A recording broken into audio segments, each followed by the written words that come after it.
Buenos días otra vez, bienvenidos a la jornada sobre el impacto del COVID-19 en la movilidad de los empleados. Desde luego la dificultad de gestionar los viajes de los empleados se ha complicado enormemente en los últimos meses, en el último año, y uno de los principales motivos es por la incertidumbre que el COVID genera continuamente. Las noticias pues cambian a diario, se suceden continuamente y no tenemos una información clara de lo que va a pasar en los próximos meses y mucho menos en los próximos días, porque ahora mismo tenemos un montón de incertidumbres encima de la mesa. No sabemos si podremos viajar a partir del 10 de mayo a otras comunidades, no sabemos si se va a retrasar la segunda dosis de las vacunas, no sabemos si nos van a seguir poniendo la vacuna AstraZeneca. No sabemos si los países van a poder comprar vacunas por su cuenta, los países en Europa, quiero decir, que si las mutuas van a poder vacunar a los empleados. No sabemos cuánto dura el efecto de las vacunas, cuándo habrá que ponernos esa tercera dosis. No sabemos si las vacunas serán efectivas ante las nuevas cepas. En definitiva, tenemos que lidiar con muchísimas incertidumbres. Lo que sí que está claro es que nos enfrentamos a una importante crisis económica. Los efectos económicos están ahí. Hay muchas empresas que se han visto resentidas en sus ingresos. En algunos sectores incluso están luchando por su supervivencia, ¿no?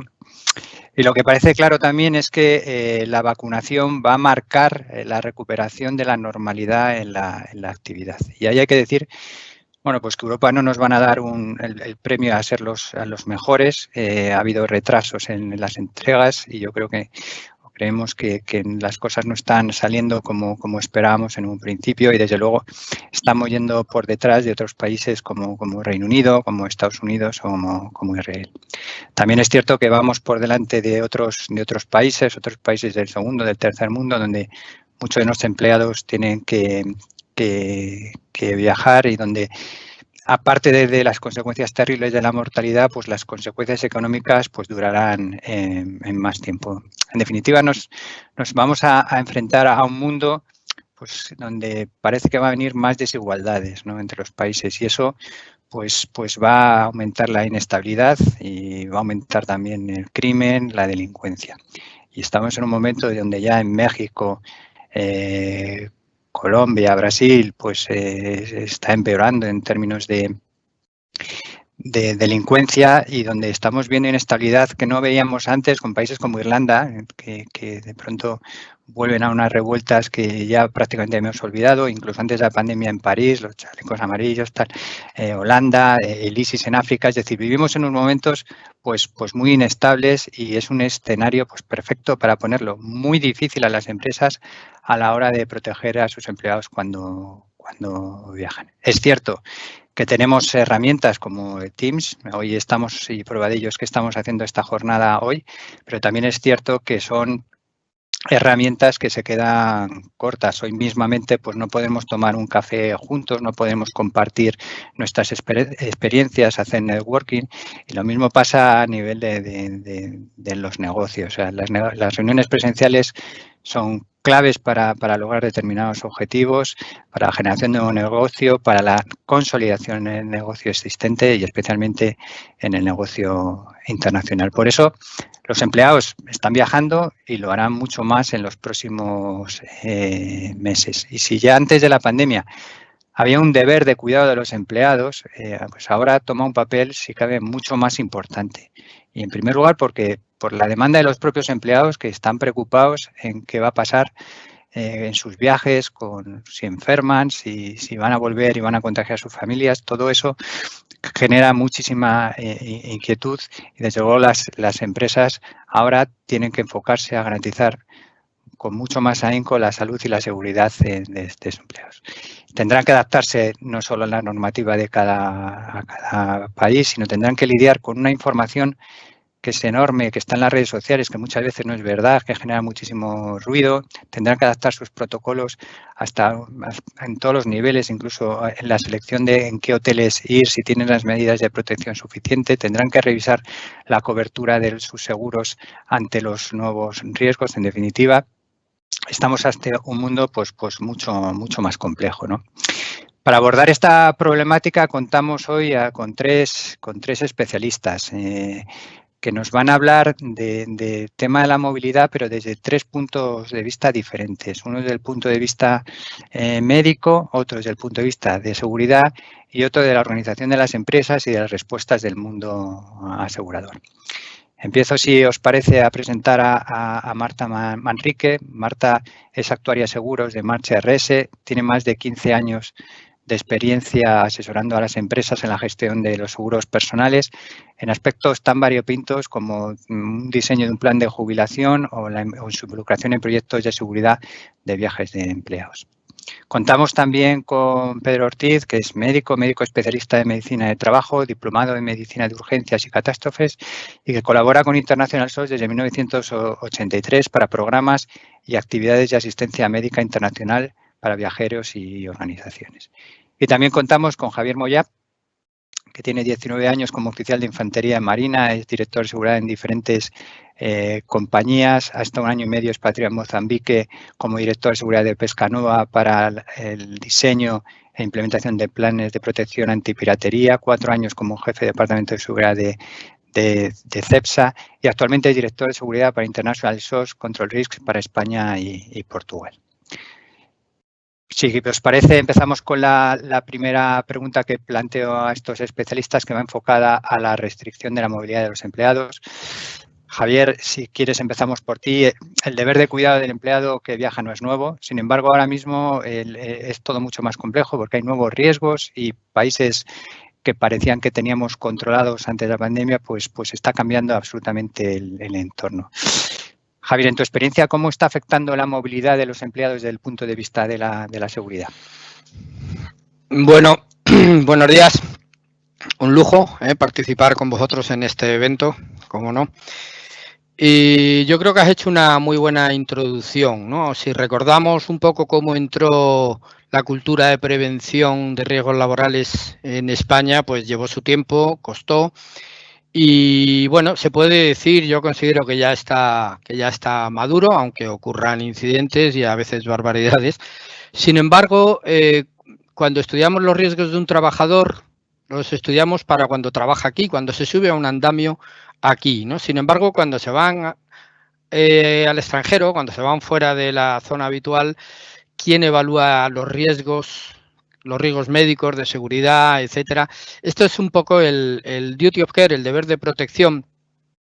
Yo siempre lo defino como el compendio de obligaciones morales y legales respecto a la seguridad y bienestar de los empleados en sus desplazamientos por cuestiones de trabajo. Entonces, en España ha costado y sigue costando, ¿no?, empujar para que madure. Pero bueno, se puede decir que ya algo hemos avanzado y se empieza a oír hablar algo del duty of care. Sin embargo, cuando hablamos con algunas empresas, nosotros tenemos el privilegio, ¿no?, de estar en una atalaya que servimos a un gran abanico de organizaciones, no solo empresas. Entonces podemos tener ese feedback de cómo va el tema, cómo crece, cómo madura. Y sin embargo, pues muchas veces te encuentras la respuesta de, bueno, yo es que siempre voy a, pongamos, Chile, ya lo conozco, Chile además es como Europa, total, ¿qué me va a pasar, no? El nunca pasa nada, ¿no? Y si pasa algo ya veremos. Eso es a mí me duele cada vez que lo oigo. El duty of care por ese motivo cobra ahora, en tiempo de COVID, mucha más relevancia, porque el que estaba yendo a Chile, el que estaba yendo a Nairobi cada 2 meses y ya lo sabía, le conocían en el hotel, tiene hasta el taxi apalabrado, etcétera, etcétera, de repente se encuentra con que la situación ha cambiado mucho. Ojo, no ha cambiado en aquel escenario, es que ha cambiado en todos, nos ha cambiado aquí también en casa, ¿no?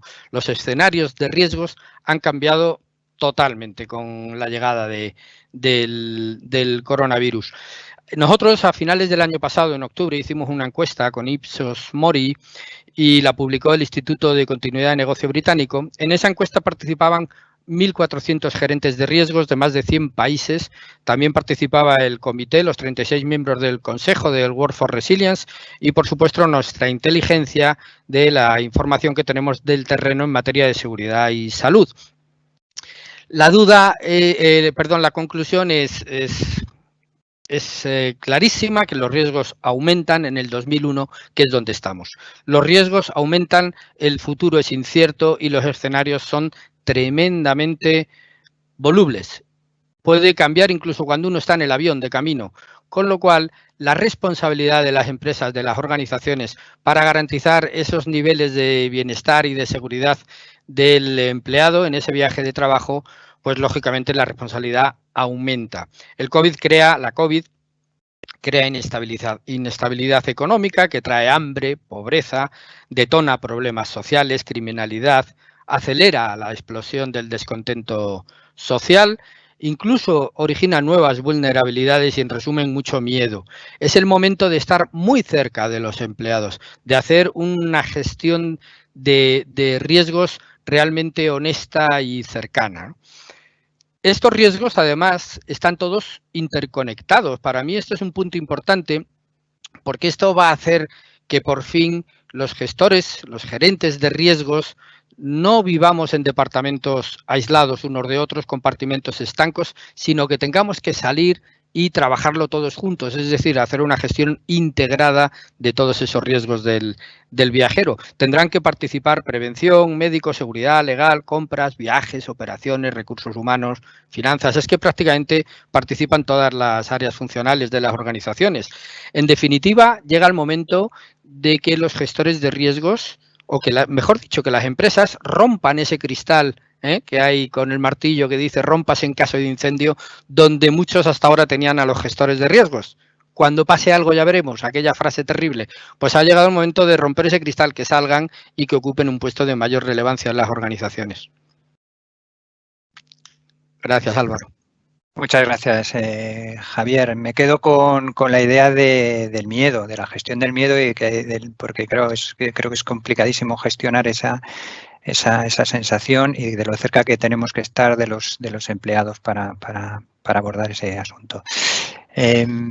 Pedro, desde el punto de vista médico, ¿qué nos puedes decir respecto a las restricciones a la movilidad? Buenas tardes, buenos días y muchas gracias por invitarnos. Coincido con mi compañero que realmente, desde el punto de vista médico, la situación ha cambiado de forma importante y todos los principios generales de la prevención de riesgos laborales y de la medicina ocupacional, pues hay que aplicarlos y de forma seria en esta situación. Antes del viaje, como siempre, pero en esta vez más, hay que saber cómo está la situación en el país de destino. En los tránsitos hay que informar al trabajador, hay que formarle para que se defienda y para que supere esas situaciones. Hay que reevaluar incluso la aptitud con P para el trabajo. Es decir, si yo tengo que mandar a 4 trabajadores a un país, imaginemos que está ahora mismo en pleno desbarajuste sanitario, que todos conocemos alguno en mente, ¿no? Que el sistema sanitario está saturado. Por ejemplo, Brasil. Pues a lo mejor hay que elegir a trabajadores que tienen poco riesgo o menor riesgo que otros. Un señor de 60 años tiene menos riesgo que una señora de 32, por ejemplo, en ausencia de otras enfermedades. Y esa aptitud es importante. También habrá que, cuando sea posible, preferir que viajen gente vacunada, cuando sea posible, o gente que haya superado la enfermedad. Tendrán menos riesgo que gente que no. Y si esto no es posible, tendrán que ser trabajadores bien educados, con los medios conocidos y con las medidas de seguridad conocidas en cada momento y que tengan una capacidad de contacto con nosotros, porque, como decía Javier, las cosas cambian de un momento para otro y por todos los, independientemente de los arreglos, preparativos e informaciones que hayamos dado, puede ocurrir algo, una incidencia, un cambio de leyes, que esta persona se quede colgada y tenemos que acompañarle para ayudarle a superarla. O sea, muy complejo también desde el punto de vista de la salud. Muy bien, muchas gracias, Pedro. Está claro que esa planificación antes del viaje, si antes era importante, pues ahora pues lo tiene que ser mucho más, incluso como decías, en la propia selección de los empleados que vayan a viajar. Está claro que se está complicando todo enormemente, Marta, y ahora me gustaría saber qué opinión tienes sobre si las nuevas restricciones a la movilidad exigen también una mayor complejidad en respuesta de las empresas. Y también ya aprovecho para este turno de preguntas saber tu opinión sobre cómo está respondiendo el sector asegurador a estos nuevos riesgos. Buenos días.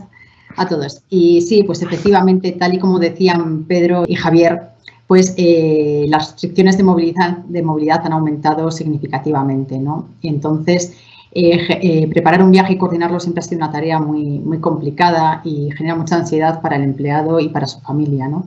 Por lo tanto, es fundamental, como ya decíamos, que las empresas pues, tengan establecidos unos protocolos de actuación con la política de prevención de viajes con la política de viajes y con la política de prevención, ¿no? Donde además estén incluidos los seguros que mitigarán pues, las consecuencias de salud y económicas que pueden tener ya no solo los empleados, sino también las propias empresas, ¿no? Dando continuidad y funcionamiento al negocio. Y estos protocolos que decimos que es fundamental que estén establecidos por parte de las empresas pues, para controlar esas restricciones y para pues, preparar el viaje de forma segura, es fundamental que lo realicen, como ya decía antes Javier, lo coordinen los diferentes departamentos de las empresas. Ya los ha mencionado Javier, todos los departamentos, ¿no? ¿Y por qué decimos que esto es importante? Pues es importante porque, por ejemplo, cuando antes lo realizaban, por ejemplo, el viaje, el departamento de viajes, pues puede tener en cuenta pues, las restricciones de entrada, que el billete esté en tiempo y en forma, la vacunación, pero probablemente no se fije o no tenga en cuenta la importancia que tiene informar al empleado pues, de los lugares que tendría que evitar en el lugar de destino, ¿no? Por lo tanto, que estén coordinados todos los departamentos va a ser fundamental para elaborar un protocolo bien y dar seguridad al empleado en esos viajes. Y ahora más que nunca, ¿no? Esos protocolos no se nos puede olvidar que tienen que abarcar las diferentes etapas del viaje, el antes, el durante y el después del viaje, ¿no? Y además tienen que recoger dos conceptos fundamentales, como es la información y la formación que debemos dar a los empleados. Además de, por supuesto, dentro de esa prevención, la cobertura. ¿Vale? Entonces, cuando hablamos de información cuando hablamos, perdón, de prevención, aquí nos estamos refiriendo a esa información y esa formación. ¿Qué queremos decir con eso? Pues que al empleado, antes de viajar, hay que facilitarle una serie de información. Información que, bueno, he preparado una pequeña slide para que la podamos ver, ¿vale? Donde hay que informarle de esa política de viaje que hemos preparado, de esas políticas de prevención. Hay que informarle sobre las medidas de entrada al país. En la situación actual en la que nos encontramos, pues debe de conocer si hay restricciones en el país de entrada, si tiene que usar mascarillas, si tiene que mantener distancias, es decir, incluso cuáles son las medidas de seguridad que se están aplicando en el país o restrictivas en el área concreta en la que está el empleado, ¿no? Y en esa información tampoco se nos puede olvidar informar al empleado de los seguros. Es decir, tiene que saber los seguros que tiene la empresa en vigor por si, llegado el momento, necesita echar mano de ellos, ¿no? Por un tema de seguridad o por un tema de salud que le pueda surgir. Y ya lo decía también el doctor, no podemos olvidarnos de informar durante el viaje. Es fundamental que las empresas sigan informando a los empleados de cualquier evento que pueda suceder durante el viaje. Más ahora con el COVID, en cualquier momento han cambiado las medidas, las restricciones, la movilidad que pueda tener el empleado en ese país de destino. Con lo cual tenemos que seguirle informando continuamente al empleado durante el viaje que esté realizando. Y luego la formación, ¿no? Decíamos que dentro de la prevención que tienen que recoger esos protocolos está la información y la formación. Es fundamental que el empleado tenga unas nociones básicas antes de emprender cualquier viaje. Y son tres conceptos los que tenemos que ayudarle al empleado a través de la formación a que tenga, ¿no? Y uno es cómo preparar un viaje para mitigar esos riesgos de salud y de seguridad. Cómo gestionar los riesgos y, si surge cualquier riesgo, cómo poder responder a esos eventos. Eso es un curso básico que tiene que tener todo empleado cuando viaja. Luego es verdad que podemos se puede dar formación adicional. No es lo mismo viajar a un país de Oriente Medio que a uno de Sudamérica que a Europa, ¿no? En función de las características del país, pues seguramente se requiere de una formación más ad hoc para esos empleados, pues formación en función de la cultura del país o de la seguridad que haya que aportarle para que conozca y vaya con seguridad en ese viaje. Y luego, dentro de esos protocolos que estamos hablando de la prevención y de la formación, de la prevención y la cobertura, dentro de la cobertura es necesaria que todos los empleados tengan al menos, o que las empresas valoren la existencia de al menos 4 seguros, ¿no?, que son fundamentales para los empleados que viajan o que están expatriados. Estamos hablando, por ejemplo, del seguro de asistencia en viaje, el seguro de Kianar, el de expatriados o el de vida. Y lo digo muy brevemente, ¿no?, las diferencias que existen entre unos y otros para que lo podamos ver. El seguro de asistencia en viaje sabemos que lo que garantiza principalmente es la cobertura médica, ¿no?, de urgencia. Pero además también incidencias que puedan surgir durante el viaje. Ahora con el COVID, por ejemplo, pues posibles prolongaciones de estancia que se necesiten, o una repatriación, una evacuación, ¿no? Cuando hablamos de un seguro de asistencia y de gestión de crisis, los seguros de gestión de crisis sabemos que la piedra angular de estos seguros son los consultores, que en caso de estar en peligro, ahora estar en peligro los empleados, la vida de los empleados, pues estos consultores van a ayudarnos a poder sacar y ayudar al empleado en estas situaciones complejas. El seguro de expatriados todos conocemos y muy resumidamente pues es al final garantizar a nuestros empleados esa cobertura médica de cualquier índole como si estuvieran, digamos, que en España. Y por último, el seguro de vida, ¿no? Es fundamental, sabemos que hay determinadas coberturas que las da el Consorcio de Compensación de Seguros, pero en caso de siniestro la persona tiene que tener residencia fiscal en España. ¿Qué ocurre? Que podemos tener empleados que están trabajando para nosotros y han perdido esa residencia fiscal. Es fundamental que esto se negocie con las compañías aseguradoras porque no podemos dejar en desventaja a esos empleados que están viajando o que han perdido la residencia fiscal pero están trabajando para nosotros aquí en España y les tengamos en desventaja con respecto a los empleados que sí que prestan los servicios en España. Y por resumir muy brevemente todo lo que acabo de decir, es fundamental que para conocer las restricciones y que las empresas cumplan con ese deber de cuidado que tienen para con sus empleados, se informe, se forme y se cubra los riesgos. Gracias, Álvaro. Si permites una pequeña intervención, Álvaro y Marta, es todo lo que has dicho, es exactamente, y además hay que documentarlo. Muchas gracias Pedro, también por la aportación, que está claro que es importantísimo documentar todo. Yo de la intervención de Marta me quedo con comunicar antes de viajar, las circunstancias de destino, comunicar los coberturas, los seguros, comunicar qué hay que hacer en caso de incidente y comunicar si durante el viaje pues sucede algún evento extraordinario que cambie las circunstancias planificadas. Si os parece bien, pues pasamos a la siguiente pregunta, que esta es una pregunta pues muchísimo más concreta y que pongo encima de la mesa, que es pues una empresa manda a un empleado fuera de España y enferma de COVID. ¿Qué es lo que qué es lo que debería hacer una empresa? Si os parece bien, empezamos por la visión médico. Doctor, ¿qué hacemos si un empleado enferma de COVID durante un viaje? Bueno, lo primero es aplicar lo que ha dicho Marta, que hemos preparado. Y básicamente es avisar a la empresa de asistencia en viaje o si es un expatriado su seguro de salud. Hay que avisar lo primero. Si eso es importante siempre, en estas ocasiones más todavía. Porque no todo el procedimiento habitual de ir al médico en un determinado territorio está cambiando. Hoy en día ya no puedes ir sin una cita, no puedes presentarte, puedes tener un rechazo, ¿no? Entonces hay que avisar al seguro de salud y seguir sus recomendaciones. Lo que haremos en estos casos será dirigir al paciente, habrá una evaluación médica inicial para ver qué grado y por dónde está, cómo es la situación, y siguiendo las normas en vigor en cada momento en ese territorio, le dirigiremos hacia la entidad que maneja el caso. En algunos lugares es solamente la salida pública, sobre todo al principio de la pandemia. Ahora mismo ya prácticamente todos los centros sanitarios están manejándolo. Le dirigiremos hacia el lugar más apropiado localmente. Y es importante entender que en muchísimas ocasiones el manejo del COVID tendrá que ser local. Los traslados sanitarios en estos momentos son enormemente complejos. Estamos tardando ahora mismo una media de entre 7 y 10 días en organizar un avión sanitario, ambulancia, algo que se hacía habitualmente en 24 o 48 horas.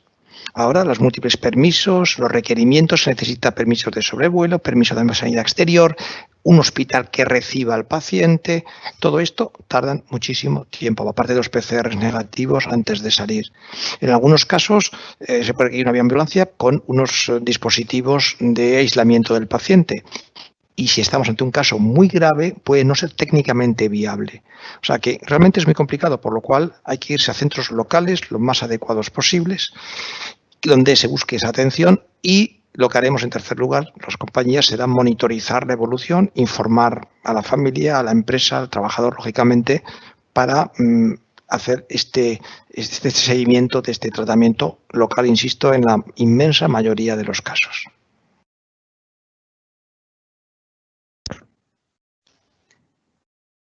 Javier, si quieres seguir con... Sí, además, sobre esto. Sí, además recuerdo un ejemplo real que hemos tenido. Lógicamente no puedo dar datos de la empresa, pero un viajero que llega, en este caso, claro, porque cuando ocurre todo esto que está diciendo el doctor, ocurre en un entorno delicado, se suman otras componentes. En este caso fue ya aterrizado en Venezuela, en Caracas, y le llama por teléfono la compañía aérea para informarle a este señor, a esta persona, le informan de que ha viajado en la butaca de al lado de un señor que ha dado positivo a COVID y que por lo tanto se tiene que confinar. Entonces él lo que me pedía inicialmente era que le ayudara para, bueno, pues para organizar la vuelta rápida a España, otro vuelo, y le dije, no puedes subirte a un avión si eres riesgo de positivo. Vamos, es que aparte que si vuelas en la misma compañía te tienen fichado, no vas a poder. Total, que se tiene que confinar 15 días en un entorno como Caracas. Imaginaros si pertenece a una empresa que el logo ya provoca, como ocurre en algunos sitios, ¿no? Entonces, son muchas componentes que el señor pues tiene miedo y nos traslada su inquietud. ¿Y yo qué hago?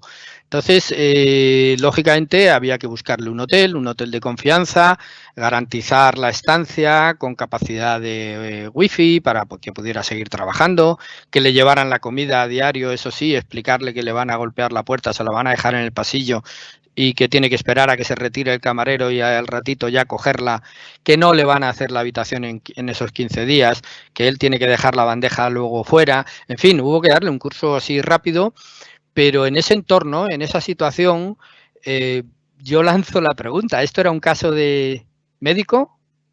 ¿Era un caso de security?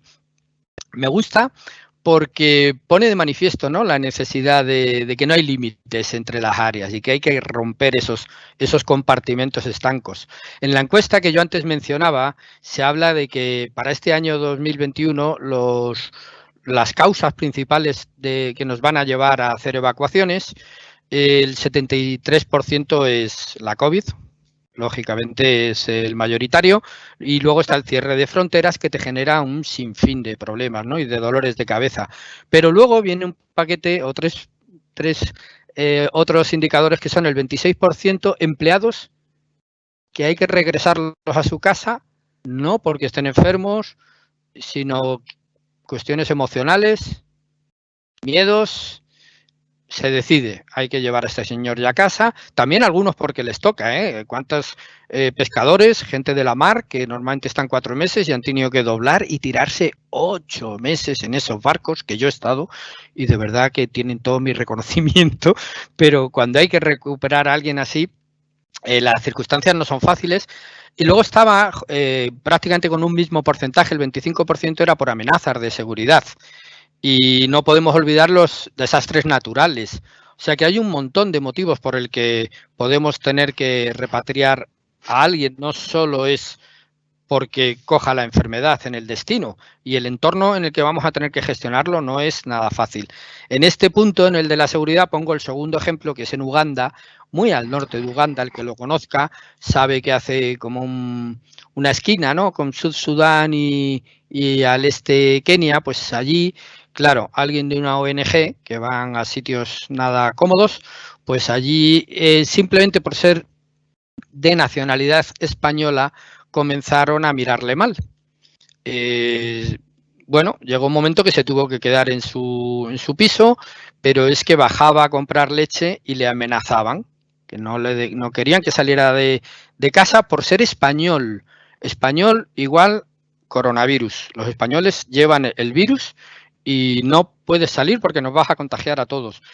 En una de las salidas, pues las amenazas fueron ya más allá y al final hubo que organizarle una salida de allí. Está a 600 kilómetros de la capital, Kampala. Eso en coche son 10-12 horas. ¿En qué coche la metes? ¿Qué otros riesgos tiene? Bueno, pues al final se pudo gestionar. Pero es que cuando llega a Kampala hay que buscar un hotel de confianza otra vez, hay que valorar el entorno. Había un consulado, sí, un consulado honorario de España, pero le hicimos nosotros las gestiones para que no se moviera y además tampoco aportaba mucho porque Uganda se lleva desde la embajada de Nairobi. Hubo que hacer toda esa coordinación a esos niveles para que por fin, pasados 10-12 días, pudiera salir en un vuelo diplomático organizado por los británicos. Fijaros la situación que se da cuando ni has hecho nada, ni has dejado de hacer los deberes que nos decía Marta, ¿no? Se ha hecho todo bien, la prevención, pero de repente te salen con que es que eres español. Ojo, esto lo hemos tenido en México, lo hemos tenido en Chile, y este caso que cuento de Uganda, más de una vez. Con lo cual, pueden aparecer riesgos de una manera realmente inesperada y con un enfoque que a veces hasta nos cuesta creer. Y hay que gestionarlo de una manera integral. Y muchos de estos influyen los seguros, de lo que estaba hablando Marta. Y con esto yo creo que le cedo la palabra porque lo va a explicar mucho mejor que yo. Bueno, pues creo que lo has explicado, Javier, fenomenal, ¿no? Ha quedado clarísimo realmente la problemática que nos encontramos no solamente con el COVID, sino cuando viajamos, ¿no? El COVID, la enfermedad, está generando mucha incertidumbre, pero la seguridad también va implícita, ¿no? a esta situación. Y efectivamente tenemos seguros que mitigan o que, bueno, vamos a decir que vamos a transferir ese riesgo que tiene el empleado y que tienen las empresas, pues, a las aseguradoras en cierto modo. La póliza de asistencia en viaje, por ejemplo, es una de ellas que lo que va a hacer es cubrir, pues, esa situación. Javier ha puesto muchos ejemplos, pero tú te enfermas de COVID y tienes que ser ingresado y sin duda la póliza de asistencia en viaje, pues como en cualquier otra patología, te va a cubrir y te va a dar la asistencia hospitalaria y médica que precise el empleado. Pero claro, nos podemos encontrar con muchas otras situaciones en las que no requiera, por ejemplo, una asistencia hospitalaria, pero sí que tenga que estar en cuarentena porque lo prescribe el médico, bien porque sea, por ejemplo, asintomático. Pues en esos casos también la póliza sí que va a cubrir, esa estancia, ¿no? Porque imaginemos que por esa cuarentena no puede volver en el viaje que tenía previsto o tiene que alargar la estancia, ¿no? Pues por prolongación de estancia, pues también estaría cubierto dentro de la póliza de asistencia en viaje. Situaciones es que hay muy diversas, que el país también, sin tener ningún tipo ni de cuarentena que cumplir, ni de haya contraído el COVID, pero dice que se cierran las fronteras o que cierra fronteras el país y no puede viajar. Pues en esos casos también la compañía aseguradora correría con los gastos que le pueda ocasionar y necesite el empleado. Es verdad que hay que mirarse bien toda la póliza, hay que ver todas las garantías, hay que negociarlas, hay que ver que todas estas situaciones están cubiertas y más ahora con el COVID, analizarlo detenidamente, ¿vale? Pero sí que es verdad que tenemos pólizas que están en el mercado que dan esa cobertura COVID, esa cobertura de riesgos, ¿no? Muy bien, pues muchas gracias a los tres. Yo me quedo con alguna idea, una que decía el doctor, avisar ya. Si estás enfermo, avisa cuanto antes porque ahora todo es mucho más complejo. Y hablaba de la complejidad ahora de los traslados que aumenta mucho el tiempo respecto a lo que pasaba en la época pre-COVID. También me quedo con, oye, no es todo médico con los riesgos del COVID, hay riesgos de seguridad, que lo ha explicado Javier fenomenal. Simplemente por ser español y por intuir que les vas a contagiar el COVID, pues te puedes meter en un problema serio de seguridad que hay que gestionar, y volvemos con lo que hablábamos al principio, y que eso además generará un miedo, una frustración, una carga emocional a la gente a los empleados que viajen, que por supuesto hay que gestionar. Y por último, Marta, tenemos claro, hay soluciones en el mercado asegurador, hay que revisar las pólizas, hay que estar seguro que esas coberturas están bien definidas, pero sí el mercado asegurador sí da respuesta a la cobertura de estos riesgos. Fenomenal, pues pasamos ya a la tercera y última pregunta, que tiene más que ver con la crisis económica que está provocando en los países de forma desigual, pero de forma generalizada, que va a generar claramente más inestabilidad. Y bueno, pues yo la primera pregunta se la lanzo a Javier. ¿Qué implicaciones a nivel de seguridad podría tener la crisis económica derivada de esta pandemia? Bueno, pues yo creo que para cualquier gestor de riesgos, sea del ámbito que sea, crisis económica es inseguridad.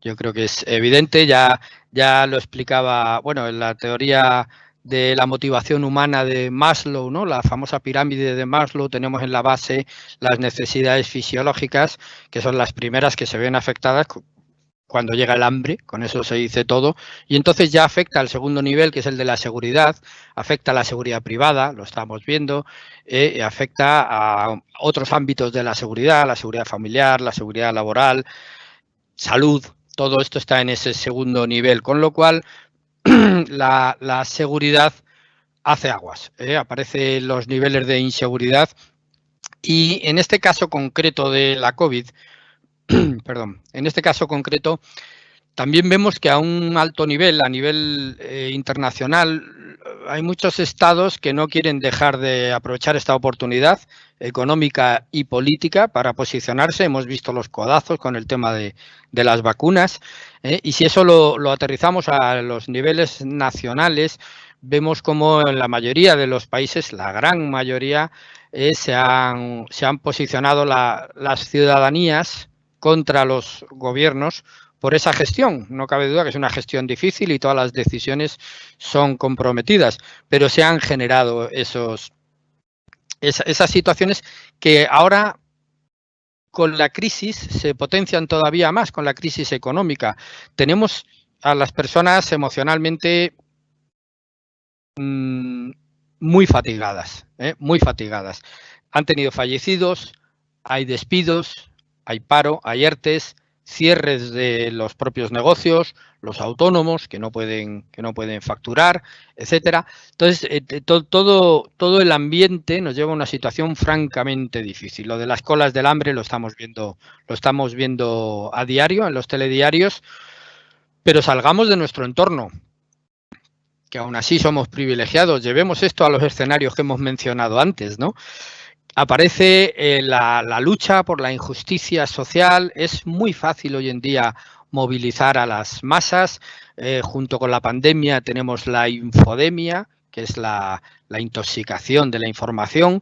Las fuentes son muy peligrosas, y es muy importante que las organizaciones seleccionen bien y aprueben cuáles son las fuentes en las que se van a basar. Todo esto va a llevar a que por esa lucha por la injusticia social se incremente la criminalidad, así de sencillo. Aquí puede parecer a lo mejor un paso demasiado,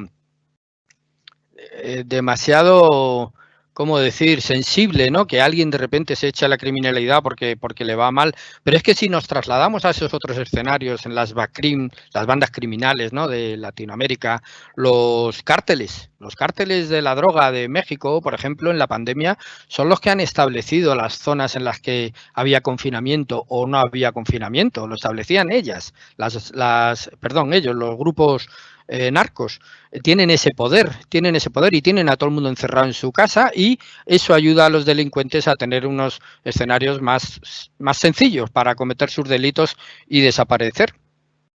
En el caso de África, por ejemplo, tenemos como el hambre y la situación que ya era mala, pues baja, digamos, de unos niveles donde está, yo me los imagino ahí agarrados a la barra, ¿no? Intentando sobrevivir, y de repente viene, en este caso el COVID, les rompe la barra, caen y ¿qué van a hacer? Pues allí no está mal visto que nadie se meta en un grupo criminal.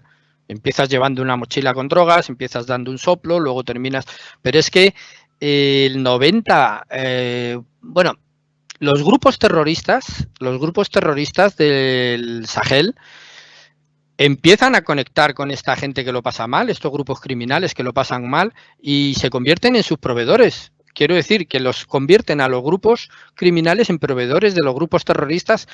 ¿Y cuál es la mercancía? Los secuestrados.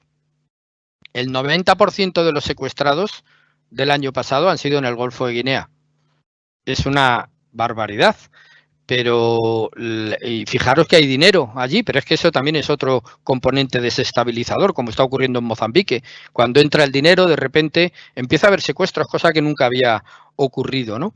90% de los secuestros del 2020 ocurridos en el Golfo de Guinea. Es solo una pincelada, un ejemplo. Pero nuevamente, para hablar de secuestros y de pólizas, le paso la palabra a Marta. Pues muchas gracias, Javier. Efectivamente, ya lo has documentado tú y la inestabilidad es grande. Tenemos esta inestabilidad e inseguridad pues por la pandemia, pero tenemos inestabilidad e inseguridad como hemos tenido siempre por motivos políticos en los países, ¿no? La inestabilidad, por desgracia, es mundial y es grande, y más dependiendo de dónde viajemos. Pues existen seguros, como los seguros de Kianar que conocéis, seguros que deben de ser confidenciales dentro de las empresas, como también sabéis por la implicación que tiene el que sean públicos. Por lo tanto, esto siempre se tiene que tratar con total confidencialidad, insisto, pero es fundamental porque estos seguros lo que van a hacer es, y la piedra angular de estos seguros son esos consultores que nos van a poder ayudar cuando se ponga en peligro la vida de estas personas, pues por lo que decía Javier, ¿no? Por estos grupos, a veces amateurs, pero otras veces grupos terroristas muy preparados, ¿no? Por lo tanto, estas pólizas van a hacer que podamos proteger a los empleados y sacarle con vida en estas situaciones complejas con las que se pueden encontrar en determinados países. Pero es más, quería poner un ejemplo porque además de estos secuestros que estamos hablando, estas retenciones, también estas pólizas abarcan otros aspectos, como pueden ser, por ejemplo, una repatriación. Y esto es un ejemplo real que nos pasó en un cliente y fue debido a la inestabilidad política que hubo en Venezuela con la crisis presidencial. Pues en este caso, este cliente tenía 4 expatriados en Venezuela. El Ministerio de Asuntos Exteriores español había recomendado no viajar a Venezuela, pero sin embargo no estaba recomendando que las personas españolas que estuvieran allí volvieran a España. Pero la empresa, lógicamente, estaba realmente preocupada por las 4 personas que tenía allí en Venezuela, porque la situación era realmente grave, ¿no? Estaba poniéndose en peligro la vida y la integridad de estos empleados. Por lo tanto, se pone en contacto con nosotros y lo que hacemos es hablar con los consultores. Hablamos con los consultores y, independientemente de que, insisto, el Ministerio de Asuntos Exteriores no había solicitado que se repatriasen a las personas, los consultores con la empresa se acuerda que, debido a la gravedad del asunto, repatriar a estas personas a España. Tenemos que decir la gran labor que hacen estos consultores, estas personas expertas, porque ayudaron a los empleados desde el hotel hasta entrar en el vuelo, en el avión, y estuvieron en contacto continuo con nosotros y con la empresa hasta que los empleados aterrizaron en España. Es decir, hicieron todo el recorrido. ¿Por qué? Porque allí en Venezuela la situación era complicada, tuvieron que poner unos coches especiales blindados, tuvieron que llevarles por el camino, por la ruta adecuada para evitar disturbios y poner en peligro la vida de las personas. Es decir, que hacen una labor, ellos saben realmente cómo tienen que gestionarlo. Por tanto, es fundamental, ¿no? Y esto fue gracias a tener en ese momento una póliza adecuada y donde se había negociado que, independientemente de que el Ministerio de Asuntos Exteriores indicara la repatriación o no, simplemente por el mero hecho de que los consultores vieran un riesgo real y la empresa viera un riesgo real para esas personas, se repatriarán. Entonces, creo que lo he dicho todo, o sea, la inseguridad está ahí y podemos mitigarla con determinados seguros. Gracias, Marta. Y por último, doctor, desde el punto de vista médico, ¿la vacunación tendrá un efecto importante, o eso pensamos, en la recuperación de esa crisis económica? ¿Cuál es tu opinión sobre lo que está pasando en el mundo hoy con respecto a esto? Muchas gracias, Álvaro. Bien, hemos puesto esta diapositiva para ilustrar la enorme disparidad que hay en el mundo. Lo variado que es el mundo, pues también en las vacunas es variadísimo. Hay países que han llegado ya a vacunar por lo menos con una dosis, más del ya en Israel están por encima del 65, casi 70%, y ahí en África no llega al 0,7 gracias a la iniciativa COVAX, que si no, no llegaríamos ni a eso. Entonces, esta enorme disparidad ilustra el problema e ilustra un poquito la perspectiva en los próximos meses. Pensemos que vamos a pensar un poquito en lo básico. Tenemos una pandemia porque hay un virus nuevo que es grave en un porcentaje muy notable de la población. Un 20% tiene problemas graves de ese y hay un 4% que va a UBI y casi un 1% que fallece. O sea, es grave el virus, es nuevo. No hay inmunidad frente a este virus. No tenemos inmunidad, por eso es tan grave, es nuevo. Y tenemos un mundo que está hiperconectado. Somos muchos en el planeta, viajamos muchísimo, nos desplazamos. Entonces, esa es la ecuación perfecta para tener lo que tenemos. ¿Cuándo se termina esta situación? En el momento en que tenemos inmunidad general, por lo menos en torno a un 70%. Ya se está viendo en Israel que cuando alcanzan en torno al 70% baja dramáticamente el número de hospitalizados. Entonces, hasta que el mundo no tenga un 70% de inmunidad, en general tendremos crisis. Hay dos maneras de tener inmunidad. Una es con la vacuna, otra es pasando la enfermedad. Bueno, pues son las dos únicas maneras, no hay otra. Y mientras tanto hay que protegerse para no contaminarse. Entonces, si queremos, las vacunas tienen un rol fundamental en la solución, en la salida de esta crisis. Es extremadamente importante. Y, por favor, tenemos que tener en cuenta, en estos últimos días hemos asistido al famoso problema del factor humano y de la emoción frente a la vacuna. Las vacunas se aprobaron con estudios en 40, 50, 60.000 personas y no había efectos adversos notables para estas cantidades, salvo algunas, por ejemplo, problemas de asmas, de alergias graves en Moderna y Pfizer.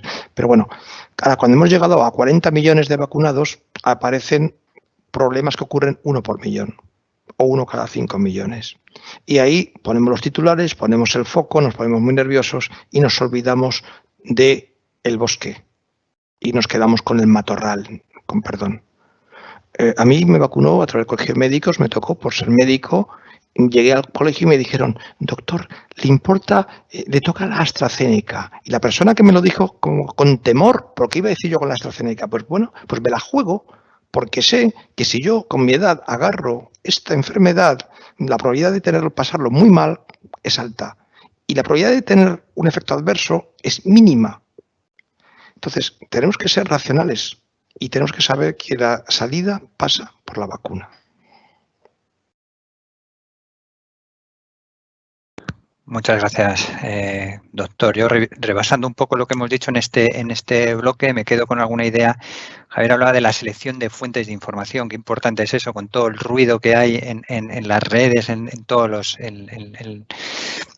medios. Es complicadísimo y hay tantísimas fake news que la gestión de eso es complicado. Me ha llamado la atención el poder de las bandas que hablabas, de las bandas criminales que puedan decir quién se confine y quién no. Es una cosa tremenda. El aumento de los secuestros. Luego, en la parte de las pólizas que dan esa cobertura, lo importante que es el asesoramiento a las empresas cuando llegue ese momento. Si no lo tienes, esas personas expertas, independientes que te asesoran en ese momento, pues no vas a poder gestionar bien ese secuestro. Y luego, por último, el doctor decía dos cosas. Una, la disparidad en la vacunación de los países, que lo ha expresado muy bien con ese gráfico. Eso pues nos va a venir pues, más diferencias económicas si caben en los países. Y luego, pues que ya no, eso es importantísimo, que nos animaba a ponernos la AstraZeneca sin ningún problema, que un caso entre 1 millón estadísticamente no es nada respecto a las posibilidades de tener un caso grave al contraer la enfermedad. Te lo agradecemos la recomendación también, doctor, que viene muy a cuento en estos días. Y con si me permites... Sí, Javier, por supuesto. Sí, es solo dos comentarios muy breves. Uno es sobre lo que estaba diciendo el doctor, que efectivamente que la enfermera casi le pidiera perdón, es que esto viene de la infodemia, del ruido mediático, y que le hacemos un caso, el poder de las redes sociales hoy en día. Nadie va a ver las noticias para ver qué ha pasado, va a oír lo que quiere que le digan. Y por eso coges un perfil u otro de noticias y de periódico y de todo. Pero bueno, y respecto a lo de la importancia de los consultores en la gestión de los secuestros, es que hay una falsa creencia de que esas pólizas en realidad lo que suponen es el dinero para pagar el rescate. Y no es así. Esa póliza es el dinero para pagar el consultor, que es crítico, no es que sea muy importante, perdona, es que es vital, porque hay países donde te puedes ir directo a la policía, como ocurre en España. Tenemos una de las mejores del mundo en gestión de secuestros, pero es que hay países donde ir a la policía puede ser ya la puntilla. Entonces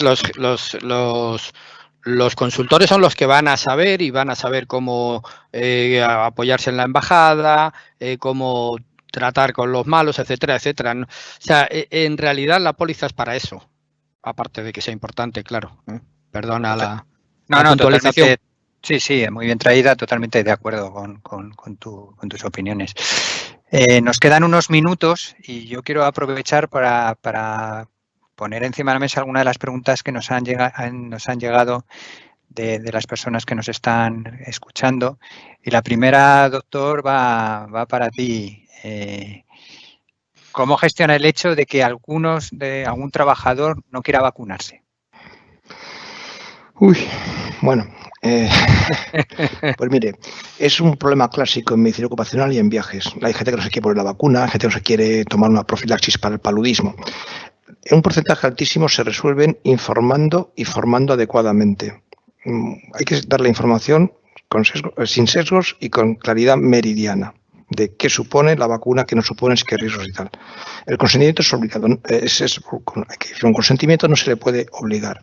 Ahora, lo que sí puede hacer las organizaciones es hacer, y tiene obligación de hacer, es un análisis de riesgos. Es decir, ¿qué pasa si esta persona no vacunada va a este sitio? ¿Qué le pasa a esa persona y a las personas con las que va a trabajar? Y tomemos las consecuencias. Es una evaluación de riesgos clásica. Si el riesgo es muy alto para la persona que no se quiere vacunar, imaginemos que va a trabajar con pacientes en una residencia de ancianos, y esa persona puede contaminarse con un servicio médico que tiene esta enfermedad.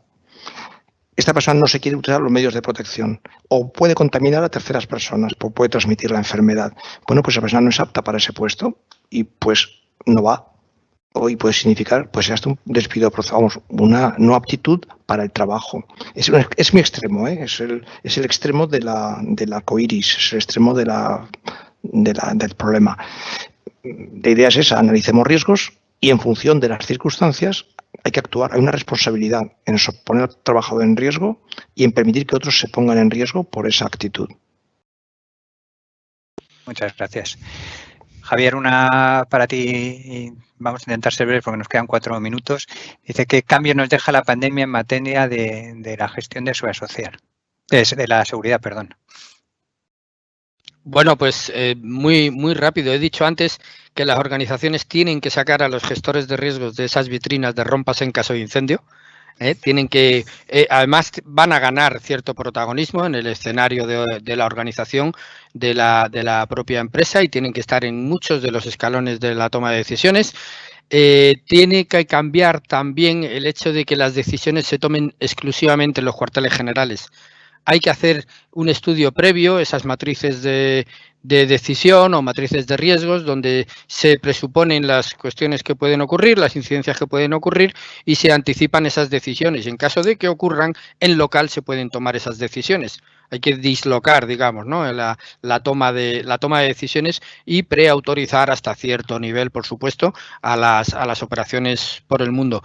En definitiva, yo lo resumo en el protagonismo de los gestores de riesgos y la dislocalización de la toma de decisiones, para que sea más ágil. No tenemos tiempo para reunirnos la semana que viene a tomar esa decisión. Está claro que es importante la inmediatez, Javier. Y Marta, una pregunta que, bueno, yo creo que daría para una jornada entera, pero bueno, a ver lo que eres capaz de contestar. La pregunta dice, ¿qué opciones podemos contemplar para permitir el trabajo en remoto desde otros países y evitar problemas de impuestos o legales de aquellos trabajadores con un contrato de la Seguridad Social en España? Complicado. ¿Qué nos dices, Marta, ante esa pregunta? Me lo ha puesto muy complicado. Es un tema arduo.